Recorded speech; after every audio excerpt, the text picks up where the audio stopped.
Tainari gave us since we already watched it. Oh, it smells amazing! And the box is a nice touch, too! Let's go serve this up and start eating with Hypatia!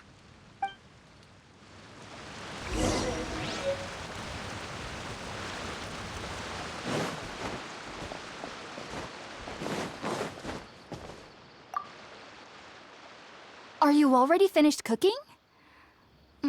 Smells delectable. I'm truly thankful whenever I can enjoy a proper meal like this. Cooking really isn't my forte.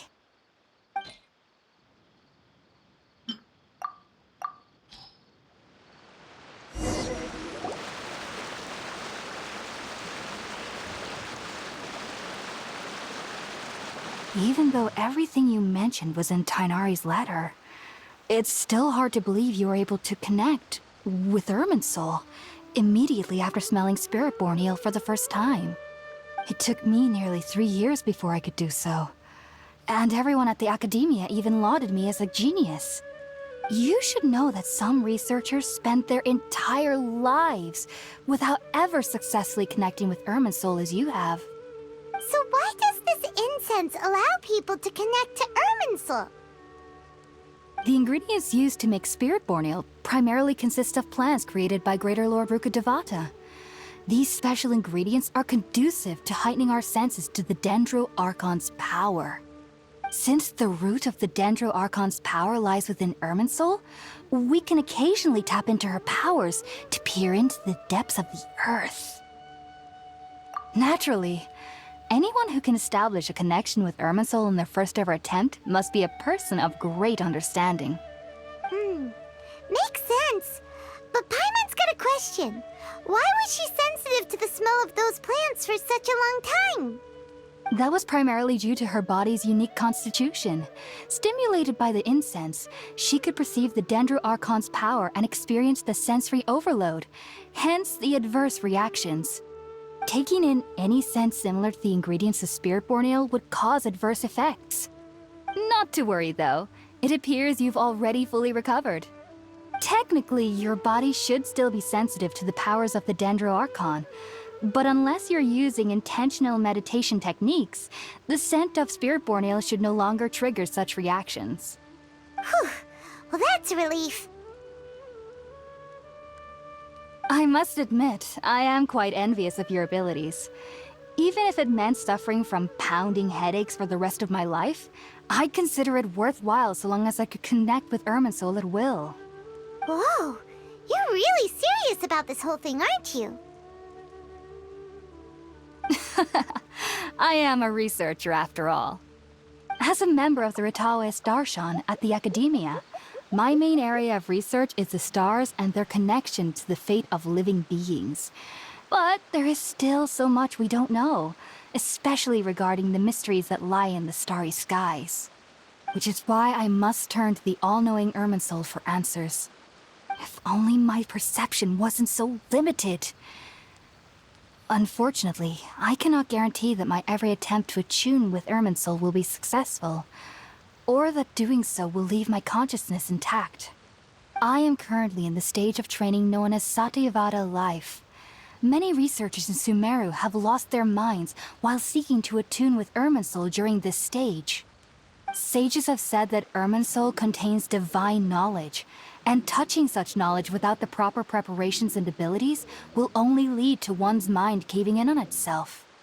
That's why we meditate alone. We need to ensure that our minds will be calm while minimizing the possibility of involving anyone else. Whoa, so knowledge from Irminsul can be super dangerous. Aren't you afraid of the risks, Hypatia? Of course I do. Especially during nights that are pitch black with no moonlight, and dead silent without even the sound of insects. However, I've been feeling better as of late. I don't get as scared anymore knowing that I have a little neighbor living nearby.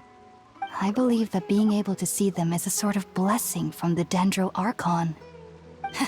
But what's strangest of all is that they're clearly an envoy of the God of Wisdom herself, and they have the curious power to make people dream. What's so strange about that? It doesn't sound so out of place for a divine being, does it? Well, it's strange because nearly nobody in Sumeru can ever dream. Oh, is that true? Yes, well, to an extent. Only children can dream in Sumeru. Adults, however, never do. The sages say that wisdom implies rationality, but that which occurs in dreams is often neither rational nor logical. Yes, if one struggles with anxieties, those emotions could influence their dreams. The fact that the people of Sumeru do not have dreams is seen as a blessing by the sages. They believe that Greater Lord Rukkhadevata, the god of wisdom, is keeping us away from the foolish delusions you encounter in your sleep. I was born into a family of scholars in Sumeru City. Ever since I was a child, my parents would always tell me that I'll know I've grown up once I stop dreaming. I studied hard, enrolled as a student in the academia, and went on to become a researcher. Sure enough, I never dreamed again. But then, on the day I scared the little Aranara, I suddenly saw a dream again.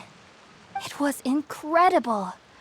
Though I don't exactly remember what I saw, I clearly recalled the feeling. I suddenly felt like I was a child again.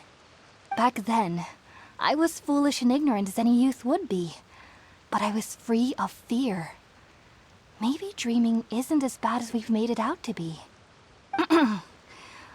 Just be sure not to speak of this if you travel to Sumeru City.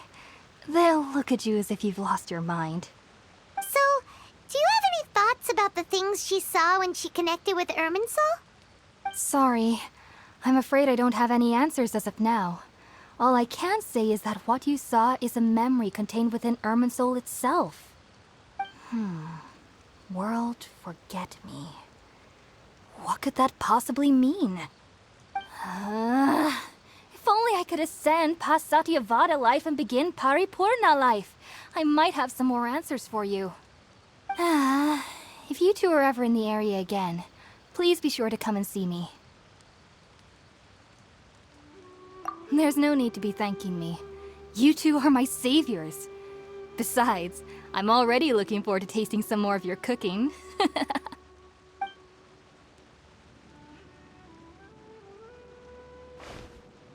Now that we know Hypatia is alright and had the chance to ask her some questions, Paimon thinks it's about time to head back to Gandharvaville.